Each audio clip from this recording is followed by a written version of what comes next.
Like many African countries, Kenya is plagued with economic challenges that border on currency depreciation, rising debt profile, inflation, unemployment, and a foreign exchange crisis. Specifically, the depreciation of the Kenyan shilling is already hurting the Kenyan economy, with external debt now rising by 351 billion Kenyan shillings.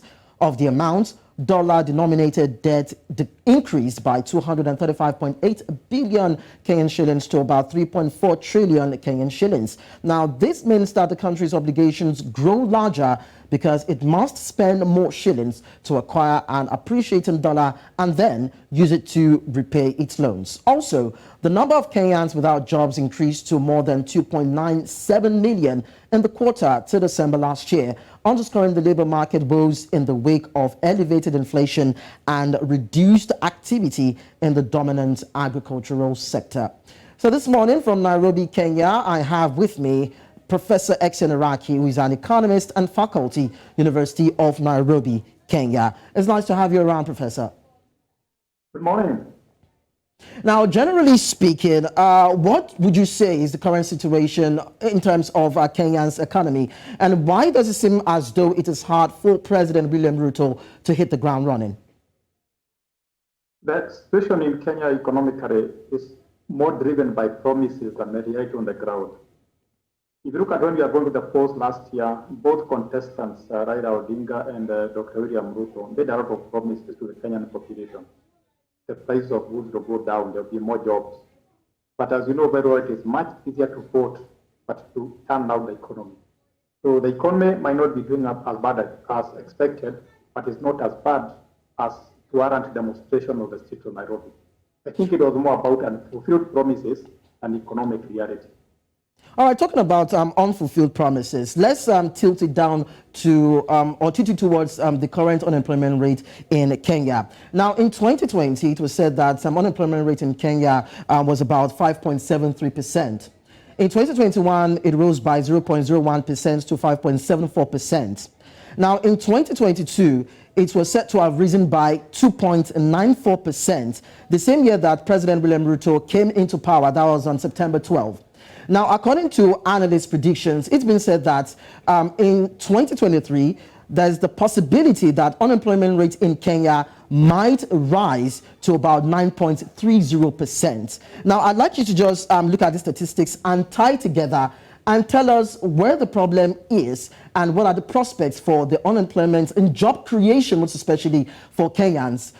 Even as, of course, you talked about the fact that there were promises that were made when the current administration came into power. So I'd like you to just give your brief of analysis and, of course, opinion.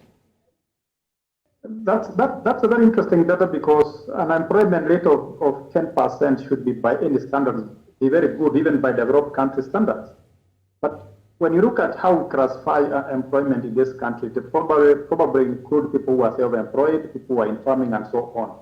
So if you include all those people, the record looks very good. But the truth is, unemployment has been on a steady rise in this country, driven by a number of factors. One of them is external factors, like when you have war in Ukraine, it means that the demand for goods and services might slow down.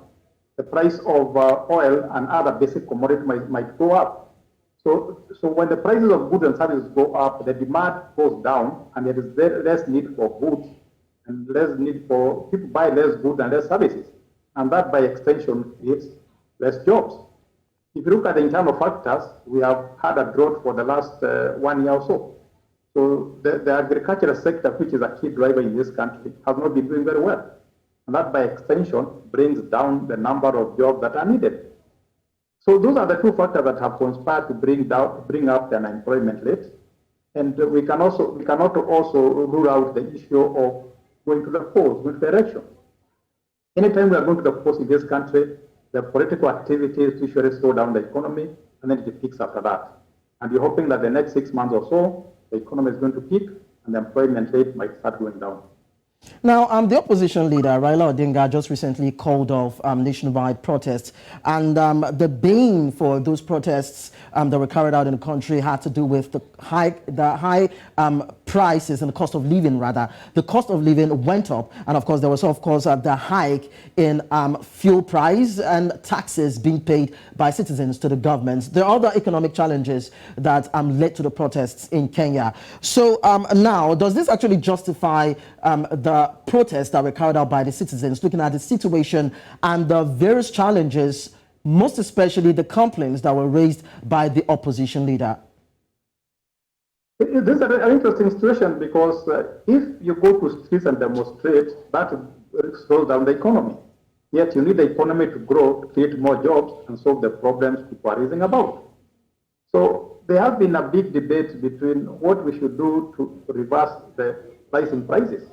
Unfortunately, as a politician, as a leader, you don't have a lot of control over some of those factors.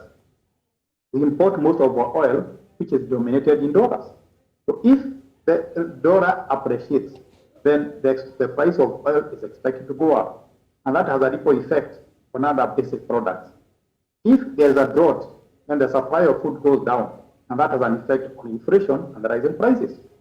So when you bring such external and also nature factors, and then you bring in some politics, you can see what is happening.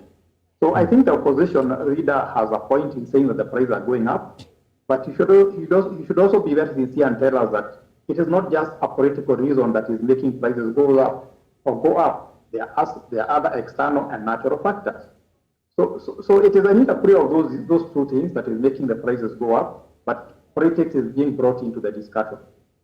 So, Professor, you are saying that a political factor might not really necessarily be the reason for the hike in the cost of prices and, of course, the downward turn of the Kenyan economy. But then, according to stats, we understand that the economy shed about 80,000 jobs, and corporate earnings became slow and sluggish 3 months before the August 9, 3 months after the August 9 elections. That was 3 months after President William Ruto came into power. So does it pretend that there's been some sort of negative reaction to President William Ruto's assumption to power? Because we understand that when it comes to elections, business owners, investors, stakeholders within the business and financial ecosystem study the trends and react when it comes to whoever eventually clinches power. So don't you think that this is some sort of negative reaction even as the president came into power? As I said earlier, anytime we are going to the polls, our economy reacts. In the last year's elections, there was a lot of uncertainty. We could not know until the last minute who was going to win, who was going to lose. And that made a lot of politicians, not a lot of investors and the consumers very jittery. So because we're not sure the economic trajectory the economy was going to take, some people had to wait to make economic decisions. And that slowed down the economy. In fact, if you look at the Kenyan economy now, people are complaining about people holding dollars.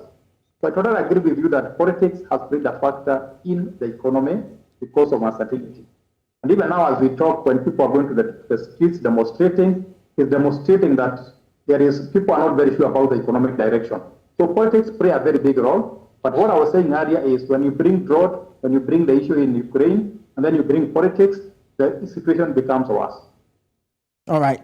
Now, Kenya actually experienced the worst drought in decades, and that slowed down activities and, of course, yields in the agricultural sector. Consequently, the GDP figures dropped. Now, is there anything that the government has been doing in the past couple of months to address the situation? Because we know that agriculture is one strong, major economic or a revenue spinner for Kenya and, of course, for Africa too. So what is the Kenyan government, or what has it been doing so far to address the issue of drought in the country? If you have been following the Kenyan media, the government has tried to make it easier to import foodstuffs, maize and other foodstuffs from abroad. And the argument has been that if we increase the supply of foodstuffs that are being imported to the country, then the price is going to go down. The government had also tried to toy around with the issue of subsidies just before we go to the polls, but the subsidies were found quite expensive, and it is still a contentious issue. In fact, if you listen to Raila Odinga, he is saying that the subsidies should be brought back so that we can have the food prices going down.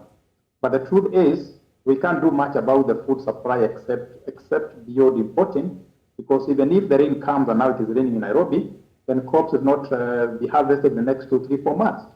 So for now, we can do the imports, but in the long run, we need to see how we can make our agriculture more productive so that we produce more, and that brings down the price of food, and we become a food secure country. All right, so Professor, we cannot talk about the Kenyan economy without mentioning the Kenyan shilling, which has actually depreciated drastically, and that is, of course, hurting the nation's economy. Now, I'd like you to tell us, what are the factors responsible for the currency flop in terms of its value? That's an interesting question, because that's what everybody is talking about on the streets of Nairobi and everywhere, that the Kenyan currency is depreciating. But there are probably a number of factors. One of them is the rising interest rates in the US, which made more people buy US dollars or invest in the US, and that raised the price of dollar. By extension, made the shilling lose value.